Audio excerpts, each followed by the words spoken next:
আসসালামু আলাইকুম রহমতুল্লাহি অবরাকাতু। প্রিয় দিনী ভাই বোনেরা, আজকে আমরা জানবো জুমার দিনে এমন কোরআনের ছোট্ট ছোট্ট তিনটি সূরা রয়েছে, যেই তিনটি সূরা কোনো ব্যক্তি যদি জুমার দিনে পাঠ করে তাহলে তার যাবতীয় সমস্যাগুলো রয়েছে সব সমস্যা আল্লাহ তাআলা একেবারে দূর করে দিবেন।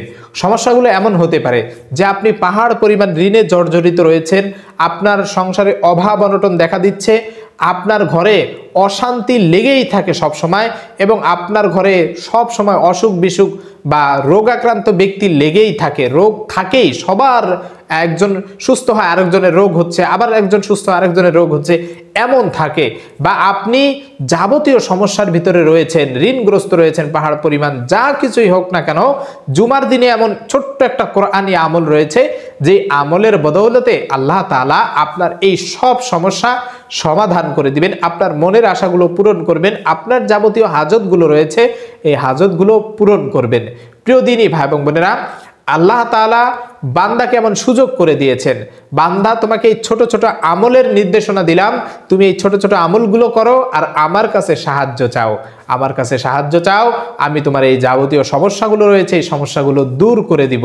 তাই আমরা আল্লাহ তাআলার কাছে এই আমলগুলো করে এরপরে সাহায্য চাইবো। আমি যদি মনে করি আমার সারাদিন ভরে ইবাদত করতে হবে, এরপরে আল্লাহ তাআলার কাছে কান্নাকাটি করে চাইতেই হবে, এমনটি নয়।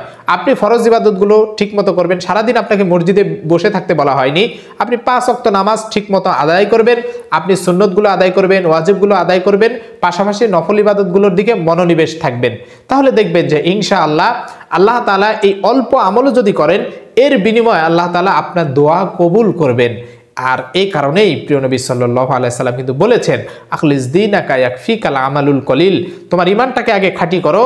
যদি অল্প আমল হয়, সামান্য অল্প আমলও যদি হয়, আল্লাহ তাআলা সেটার নাজাতের জন্য যথেষ্ট করে দিবে, এতটুকু যথেষ্ট তোমার নাজাতের জন্য। এজন্য অল্প আমলও যদি করি, আল্লাহ তাআলার কাছে এটার ওসিলা দিয়ে যদি দোয়া করি, আল্লাহ তাআলা কবুল করে নেবেন। তবে সেটা কবুলযোগ্য আমল হতে হবে, অর্থাৎ ইখলাসপূর্ণ আমল হতে হবে, যেটা একমাত্র আল্লাহ তাআলার জন্য করে থাকি। তাই জুমার দিনে এমন কিছু সূরা রয়েছে, ছোট্ট ছোট্ট 3টা সূরা, আমরা সবাই পারি। এই ছোট্ট 3টা সূরা 7 বার করে পড়তে হবে। আপনি জুমার দিন যখন নামাজ পড়বেন, নামাজ পড়ে একটু কষ্ট করে সেই স্থানে বসে পড়বেন, জুমার নামাজের পরে হোক অথবা আসর নামাজের পরে হোক। 5টার সময় যে দোয়া কবুল হয়, এবং এর মধ্যে জুমার দিনে আসর এবং মাগরিব, এই যে আসর এবং মাগরিবের যে মধ্যবর্তী যে সময়টা রয়েছে, এই মধ্যবর্তী সময়ের ভিতরে আল্লাহ তাআলার কাছে দোয়া করলে আল্লাহ তাআলা কবুল করে থাকেন। তাই আল্লাহ তাআলার কাছে দোয়া করতে হবে, পাশাপাশি চেষ্টা চালিয়ে যেতে হবে। আল্লাহ তাআলা সূরা জুমার ভিতরে এই বিষয় জানিয়ে দিয়েছেন, ফাইদা কুদিয়াতিস সালাতু ফান্তাশিরু ফিল আরদি ওয়াবতাগু মিন ফাদলিল্লাহ ওয়াজকুরুল্লাহা কাসীরান লাআল্লাকুম তুফলিহুন। অর্থাৎ যখন তোমাদের নামাজ শেষ হবে, তোমরা আল্লাহ তাআলার অনুগ্রহ তালাশের জন্য জমিনে ছড়িয়ে ছিটিয়ে পড়ো। অর্থাৎ আল্লাহ তাআলা জমিনে ছড়িয়ে ছিটিয়ে পড়তে বলেছেন, এবং আল্লাহ তাআলার জিকির আজগার বেশি বেশি করতে বলেছেন, যাতে করে আমরা আল্লাহ তাআলার জিকির আজগার করব এবং নিজেরা চেষ্টা চালাবো। আল্লাহ তাআলা বলেছেন যে তোমরা আল্লাহ তাআলার কাছে সাহায্য চাও, তাহলে আল্লাহ তাআলা সেই সাহায্য দিবেন এবং আল্লাহ তাআলা তার ভিতরে সফলতা দান করবেন। আপনার চেষ্টার ভিতরে আল্লাহ তাআলা সফলতা দিবেন, আপনার চেষ্টা থাকতে হবে। আমি যদি শুধুমাত্র মসজিদে বসে মাথা ঠুকাইতেছি আর তাসবিহ পড়তেছি, তাহলে দিবেন না ভাই। আমার জন্য করণীয় হচ্ছে কি, আল্লাহ তাআলার কাছে আগে সাহায্য চাইতে হবে, এরপরে আমার সর্বোচ্চ দিয়ে চেষ্টা চালিয়ে যেতে হবে। আমার যেখানে শেষ হয়ে যাবে, আল্লাহ তাআলা সেখান থেকে দেওয়া শুরু করবেন। তাই জুমার দিনে কোন সময় আপনি এই আমলগুলো করবেন, সেটা হচ্ছে জুমার নামাজের পরেও হতে পারে, অথবা আপনি জুমার দিনে জুমার নামাজের আগেও করতে পারেন, আবার আসর থেকে মাগরিব এই সময়টাতেও করতে পারেন।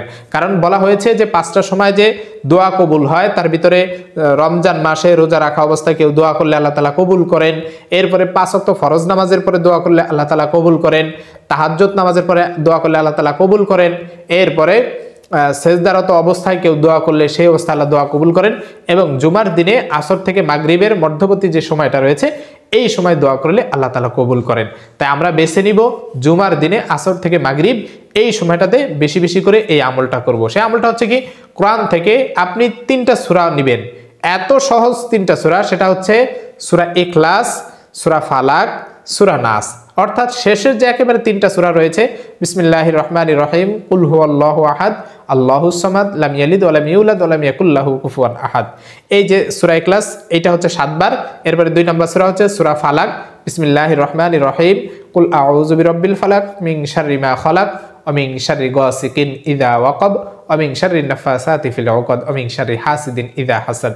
এই সূরাটা 7 বার। এরপরে সূরা নাস, বিসমিল্লাহির রহমানির রহিম, কুল আউযু বিরাব্বিন নাস, মালিকিন নাস, ইলাহিন নাস, মিন শাররিল ওয়াসওয়াসিল খান্নাস, আল্লাযী ইউওয়াসউইসু ফি সুদুরিন নাস মিনাল জিন্নাতি ওয়ান নাস।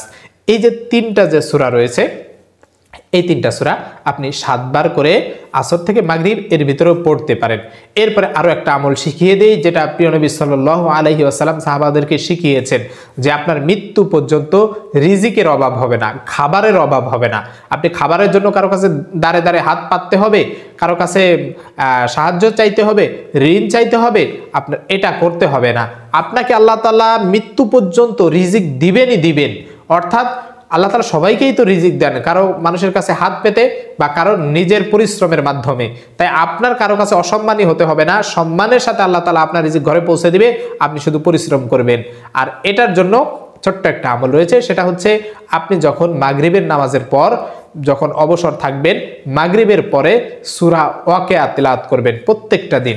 আপনার ঘরে যে সমস্ত পরিবারের সদস্যরা রয়েছে, আপনার স্ত্রী হতে পারে, মা বাবা হতে পারে, বা আপনার সন্তানরা হতে পারে, বা আপনি যেখানেই নামাজ পড়েন মাগরিবের নামাজ, ওই স্থানে বসে আপনি সূরা ওয়াকিয়াটা পড়ে নেবেন। সূরা ওয়াকিয়া মাত্র 3.5 পৃষ্ঠা, একেবারে ছোট্ট একটা সূরা, 3.5 পৃষ্ঠা। আপনার যদি কোরআন তেলাওয়াতে অভ্যস্ত থাকেন, তাহলে সেই ক্ষেত্রে আপনার 5 থেকে 7 মিনিট বা 10 মিনিট সময় লাগতে পারে।